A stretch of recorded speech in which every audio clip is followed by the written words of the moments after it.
ఎందుకన్నా ప్రతి దానికి అట్లా ఫ్రస్ట్రేట్ అవుతాం. మొన్న కూడా చూసా ఏదో షాప్ నుంచి ఫుల్ సీరియస్ గా వస్తున్నాం. ఏమైంది అసలు? వాడు బయట సరసమైన ధరలను బోర్డు పెట్టాడు, లోపలికి వెళ్తే ధరలు చెప్తున్నాడు కానీ సరసం లేదా? గణిత శాస్త్రానికి సంబంధించిన ప్రశ్న. మ్యాథ్స్ అంటే కొంచెం గణిత శాస్త్రం అంటే మ్యాథ్స్. మీరేమనుకున్నారు మామూలుగా? నేను some పురాతన కాలం ఏదో శాసన గ్రంథం అనుకుంది. మీరేం చదువుకున్నారు మామూలుగా పవన్ గారు? BTech discontinued. మీరేం చదువుకున్నారు? Degree discontinued. తర్వాత మేమిద్దరం కంటిన్యూడ్.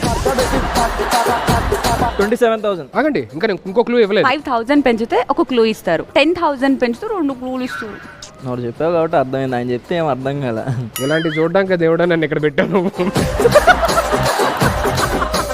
ఈ క్వశ్చన్ అయిపోయిన తర్వాత లేడీస్ ని ఒక సైడ్, జెంట్స్ ని ఒక సైడ్ షిఫ్ట్ చేసేస్తాను నేను. అప్పుడు మీరు అటు వెళ్తారా ఇటు వస్తారా? సుధీర్ గారు జేకే. ఇదంటే జస్ట్ కిడ్డింగ్.